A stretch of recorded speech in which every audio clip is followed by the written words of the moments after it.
Hello friends, எல்லோரும் எப்படி இருக்கீங்க? நல்லா இருக்கீங்களா? சாப்பிட்டீங்களா? இன்றைக்கி நம்ம வீடியோவில் என்ன பார்க்க போகிறோன்னா, எங்கள் அண்ணன் பொண்ணு ஏஜ்டன் ஃபங்க்ஷன் தான். அந்த வீடியோ தான் திரும்பவும் போட்டிருக்கேன். சாரி ஃப்ரெண்ட்ஸ், திரும்ப திரும்ப அதையே போட்டு எங்களை போர் அடிக்காதீங்க அப்படின்னு சொல்லாதீங்க. ஏன்னா நான் என்கிட்ட செல்லில் இருக்காது அப்படின்னு நினச்சிட்டு எங்கள் வீட்டுக்கு ஃபோட்டோ வீடியோலாம் வந்துருந்துச்சு. அதெல்லாம் நாங்கள் பார்த்துட்டு இந்த ஆல்பம்லாம் வந்துருச்சு. அந்த வீடியோ பார்த்ததை எடுத்து அப்படியே உங்களுக்கு எடுத்து போன வீடியோவில் போட்டுட்டேன். அந்தளவுக்கு கிளாரிட்டி இல்லை, நல்லாவே கிளாரிட்டி இல்லை அப்படின்னு சொல்லிட்டு எங்கள் ரிலேட்டிவ்ஸ்லாம் பார்த்துட்டு சொன்னாங்க. அதுக்கப்புறம் என் கையில் எடுத்த வீடியோலாம் இருந்தது 1-2. சரி அதையும் போடுவோம் அப்படின்னு சொல்லிட்டு சொந்தக்காரவங்க சொன்னாங்களே அப்படின்னு சொல்லிட்டு இன்றைக்கி அந்த வீடியோ போட்டுட்டு தான் ஃப்ரெண்ட்ஸ் ஆரம்பிச்சிருக்கேன். கோச்சுக்காதீங்க.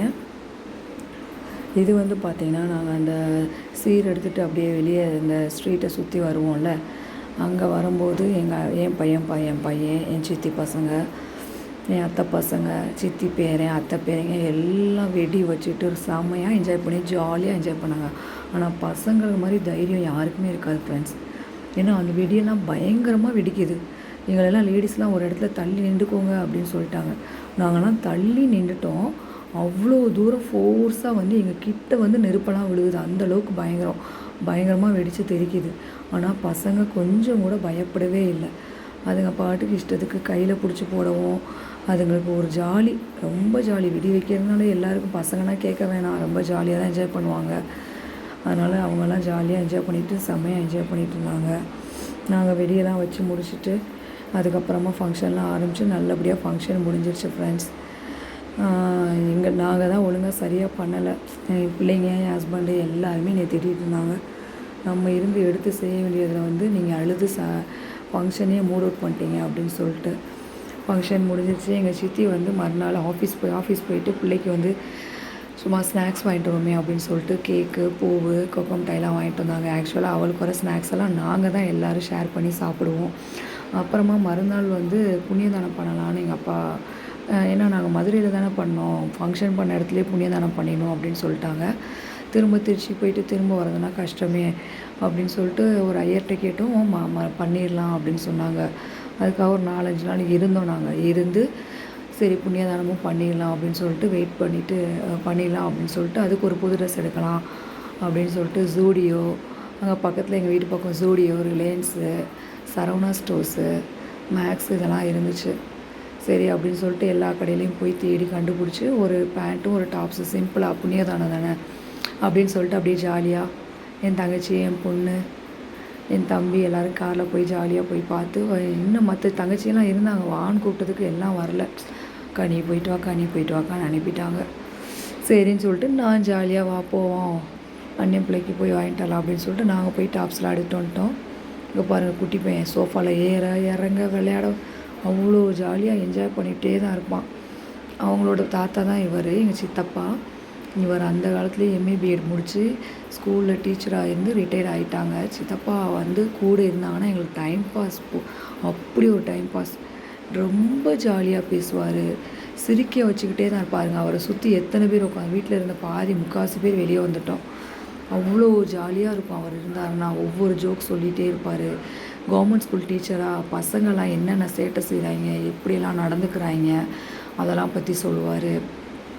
குட்டீஸ்க்கு எப்படி கிளாஸ் எடுக்கணும், பிள்ளைங்கள்ட்ட எப்படி பழகணும், பிள்ளைகளுக்கு எப்படி புரிய வைக்கணும், இந்த காலத்து பிள்ளைங்கள்லாம் எப்படி இருக்காங்க அப்படின்னு சொல்லிட்டு ஒவ்வொன்றையும் எங்களுக்கு சொல்லுவார்.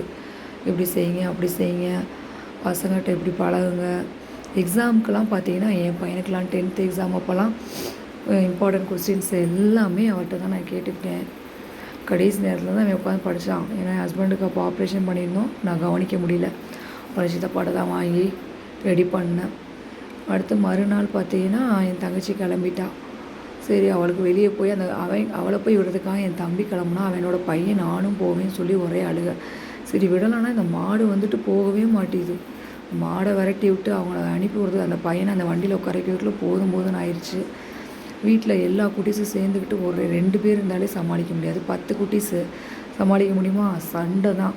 பார்த்தோம், வாங்க எல்லோரும் உட்காந்து விளாடலாம் அப்படின்னு சொல்லிட்டு ராஜாராணி விளாண்டோம்.